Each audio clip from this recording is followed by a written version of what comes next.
नतीजों से पहले बीजिंग में आखिर क्यों होने लगा मोदी मोदी?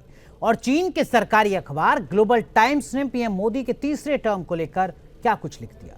आपको चीन के बदले सुर के एक एक अल्फाज से रूबरू कराएंगे। दरअसल नतीजे आने में एक रात का ही वक्त शेष है, लेकिन तमाम एग्जिट पोल को आधार बनाकर ग्लोबल टाइम्स ने पहली बार लिखा कि प्रधानमंत्री मोदी तीसरे टर्म में क्या करने वाले हैं। चीन के बदले हुए स्टैंड का मैसेज क्या है? दुनिया कैसे मान रही है कि तीसरा टर्म कंफर्म है? देखिए इस रिपोर्ट में।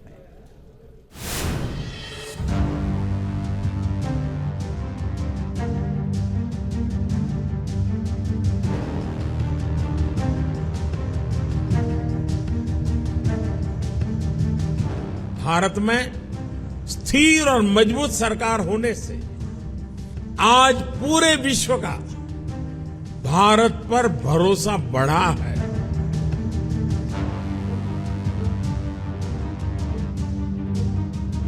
चौबीस की सत्ता के लिए जनता का फैसला क्या है, इसे लेकर अब महज एक रात का फासला बचा है।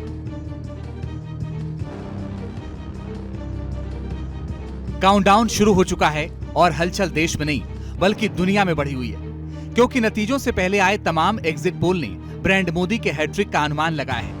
ऐसा अनुमान जिसमें न सिर्फ बीजेपी धमाकेदार जीत दर्ज करती दिखी, बल्कि एनडीए और भी ताकतवर बनकर सामने आ सकता है।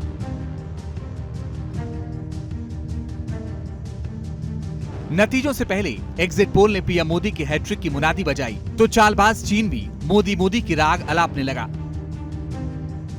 चीन के सरकारी अखबार भी मोदी की हैट्रिक के गुणगान करने लगे। मान गया चीन, आएंगे तो मोदी ही। पीएम मोदी को दुनिया क्यों धाकड़ ग्लोबल लीडर कहती है? 10 साल में इसकी कई तस्वीरें आपने देखी। न्यू इंडिया की धमक ऐसी है कि भारत ग्लोबल ऑर्डर सेट करने में बड़ा रोल प्ले कर रहा है। अब जब पीएम मोदी के तीसरे टर्म को लेकर तमाम सर्वे में महाजीत का अनुमान लगाया जा रहा है, तो चीन के सरकारी अखबार ग्लोबल टाइम्स ने एक कदम आगे बढ़कर पीएम की हैट्रिक के फायदे गिनाने लगा। आमतौर पर ग्लोबल टाइम्स दुनिया भर में जहर फैलाने के लिए कुख्यात है, मगर बीजिंग को इल्म है कि दिल्ली में पीएम मोदी जैसे राजनीतिक इच्छा शक्ति और हैट्रिक के मायने क्या है। यही वजह है कि ग्लोबल टाइम्स ने एग्जिट पोल को आधार बनाकर पीएम मोदी के तीसरे टर्म पर लंबा चौड़ा आर्टिकल लिखा। इसमें मोदी के विजन, भारत को आर्थिक महाशक्ति बनाने वाला रोड मैप और ग्लोबल लीडर मोदी की इंटरनेशनल पॉलिसी की तारीफ की गई। चुनाव जीतने के बाद पीएम मोदी का फोकस आर्थिक महाशक्ति बनाने पर होगा। चीन के बाद भारत को तीसरी बड़ी महाशक्ति बनाने के लिए सेकेंड टर्म में व्यापक सुधार किए।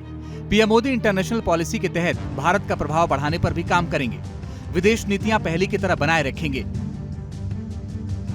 न्यू इंडिया की धमक और ब्रांड मोदी के विजन की ताकत को बीजिंग अच्छी तरह जानता है, और बीजिंग की भी सच्चाई किसी से छिपी नहीं है कि उसकी जुबान पर अमन और दोस्ती है, मगर बॉर्डर पर विस्तारवाद की शातिर चालें हैं। अप्रैल 2020 में गलवान झड़प और उसके बाद तवांग में चीनी सैनिकों की पिटाई से भारत ने साफ मैसेज दिया था कि LAC to LOC चीन अगर विस्तारवाद का जाल बिछाएगा तो भारत उसे छिन्न भिन्न करता जाएगा। सिर्फ बॉर्डर पर नहीं बल्कि प्रशांत क्षेत्र में भी चीन के विस्तारवाद को कुंद करने के लिए भारत ने सबसे मुखर आवाज उठाई। कई देश और समूह अपनी इंडो पैसिफिक रणनीति और विजन की घोषणा कर रहे हैं। आज की हमारी बैठक में इस पूरे क्षेत्र के समावेशी और पीपल सेंट्रिक विकास के जुड़े विषयों पर चर्चा करने का अवसर मिलेगा। बीजिंग की टेंशन बढ़ाने वाले ये दो ऐसे कदम रहे जिसने नया ग्लोबल एजेंडा सेट किया और वैश्विक स्तर पर ग्लोबल लीडर मोदी की धाकड़ नीति का अध्याय खुला।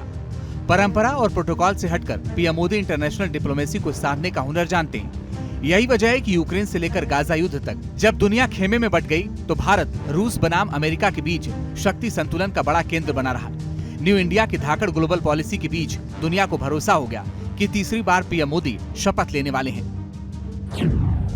26 अप्रैल को इटली की जॉर्जिया मेलोनी से पीएम मोदी की फोन पर बातचीत हुई थी। पीएम मोदी को इटली में होने वाले G7 समिट के लिए आमंत्रित किया गया। 19 मार्च 2024 को 5वीं बार पुतिन की ताजपोशी पर पीएम मोदी ने बधाई दी। फोन पर बातचीत में पुतिन ने साथ काम करने की इच्छा जताई थी। अब जब जनादेश को लेकर उल्टी गिनती शुरू हो चुकी है तो दुनिया की निगाहें दिल्ली पर टिक गई हैं कि नेहरू के रिकॉर्ड की बराबरी करने वाले पीएम इस बार कितनी सीटों से हैट्रिक लगाने वाले हैं। Team news nation.